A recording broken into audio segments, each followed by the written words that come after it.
Sistem kekebalan tubuh adalah sistem perlindungan atau pertahanan yang ada dalam tubuh manusia. Fungsinya menangkal radikal bebas yang dapat menyerang dan menimbulkan berbagai macam penyakit. Mekanisme sistem pertahanan tubuh terbagi menjadi dua, yaitu sistem pertahanan non-spesifik dan sistem pertahanan spesifik. Sistem pertahanan non-spesifik adalah sistem pertahanan tubuh lapis pertama yang tidak membedakan mikroorganisme patogen satu dengan yang lainnya. Sedangkan sistem pertahanan spesifik adalah sistem kekebalan tubuh yang bekerja setelah patogen melewati sistem pertahanan tubuh non-spesifik. Sistem pertahanan non-spesifik terbagi menjadi pertahanan fisik, mekanis, kimia, dan biologi. Yang pertama yaitu pertahanan fisik, contohnya yaitu kulit, merupakan lapisan pertahanan terluar tubuh terhadap patogen. Yang kedua pertahanan mekanis, contohnya rambut di kulit dan silia yang terdapat di saluran pernapasan berfungsi untuk menyaring debu dan kotoran. Yang ketiga ada pertahanan kimia, contohnya mukosa dan cairan tubuh yang terdapat pada rongga tubuh yang terbuka, yaitu mulut, hidung, mata, anus, dan saluran reproduksi. Yang terakhir ada pertahanan biologi, contohnya mikroba dalam saluran pencernaan. Sistem pertahanan non-spesifik yang kedua ada fagositosis, contohnya neutrofil dan makrofag, berfungsi untuk memakan bakteri, virus, dan benda asing lainnya. Jenis-jenis makrofag yaitu histiosit terdapat pada jaringan, monosit, sel raksasa untuk melawan benda asing yang berukuran besar. Perhatikan ilustrasi di bawah berikut. Patogen atau antigen yang masuk akan dihancurkan oleh fagosit menggunakan enzim hidrolitik yang biasa disebut juga dengan lisozim. Hasil penghancurannya kemudian akan dikeluarkan oleh sel fagosit tersebut. Yang ketiga ada inflamasi, yaitu reaksi lokal dari jaringan yang ditandai dengan adanya pembengkakan, merah, dan panas. Terdapat dua jenis inflamasi, yaitu inflamasi akut dan inflamasi kronik. Yang keempat ada antibiotik non-spesifik, yaitu antibiotik yang diproduksi oleh tubuh yang menyerang semua jenis antigen dipicu oleh reaksi antara antigen dengan antibodi. Contohnya IFN atau interferon, yaitu protein antivirus yang disintesis sebagai bentuk respon terhadap virus. Contoh yang kedua ada antibiotik komplement, yaitu protein plasma yang tidak aktif tapi bisa diaktifkan oleh antigen. Memasuki jenis-jenis pertahanan tubuh yang kedua yaitu sistem pertahanan spesifik. Sistem pertahanan spesifik adalah pertahanan tubuh terhadap patogen tertentu yang masuk ke dalam tubuh. Sistem ini bekerja apabila patogen telah berhasil melewati sistem pertahanan tubuh non-spesifik. Sistem pertahanan tubuh spesifik disebut juga dengan sistem kekebalan tubuh atau sistem imun.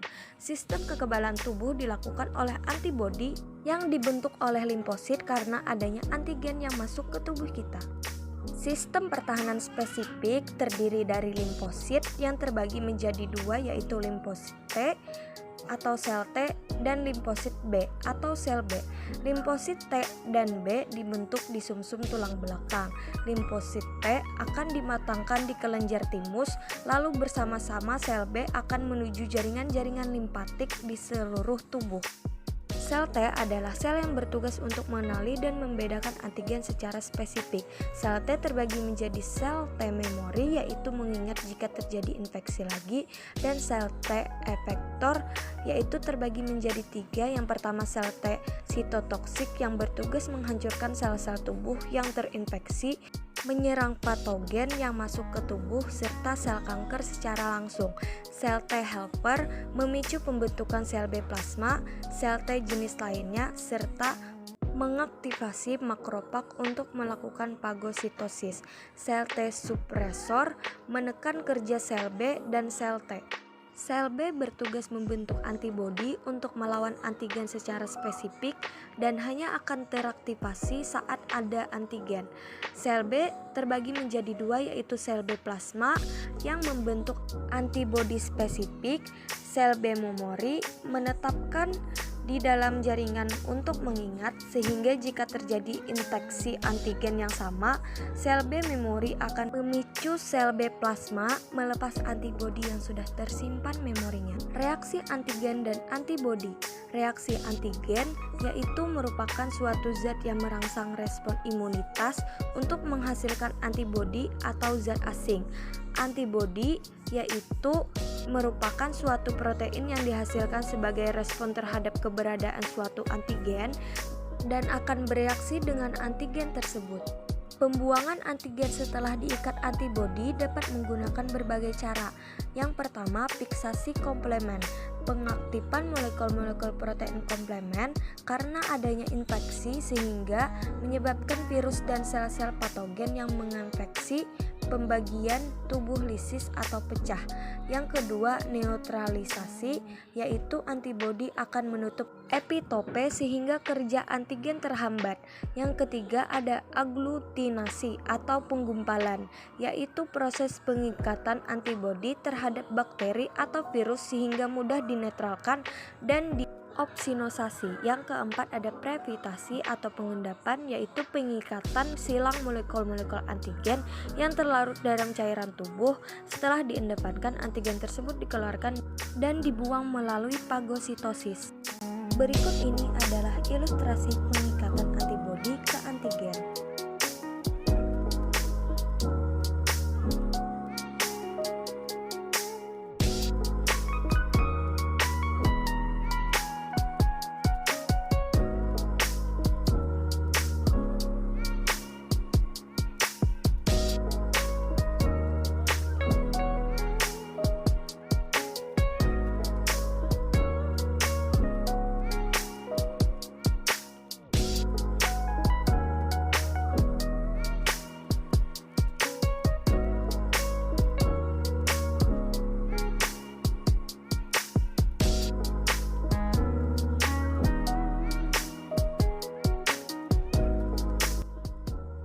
Jenis-jenis kekebalan tubuh. Jenis-jenis kekebalan tubuh terbagi menjadi dua, yaitu aktif dan pasif.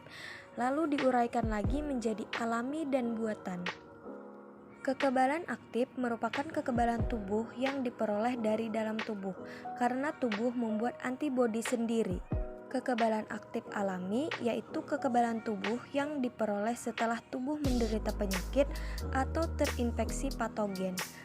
Kekebalan aktif buatan memasukkan dengan sengaja patogen yang telah dilemahkan ke dalam tubuh sehingga tubuh menjadi kebal, contohnya vaksin. Kekebalan pasif merupakan kekebalan yang diperoleh bukan dari antibodi yang disintesis di dalam tubuh, melainkan memasukkan antibodi dari luar sehingga tubuh bisa langsung menggunakannya. Kekebalan pasif alami yaitu kekebalan yang diperoleh bukan dari tubuhnya sendiri, melainkan dari tubuh orang lain.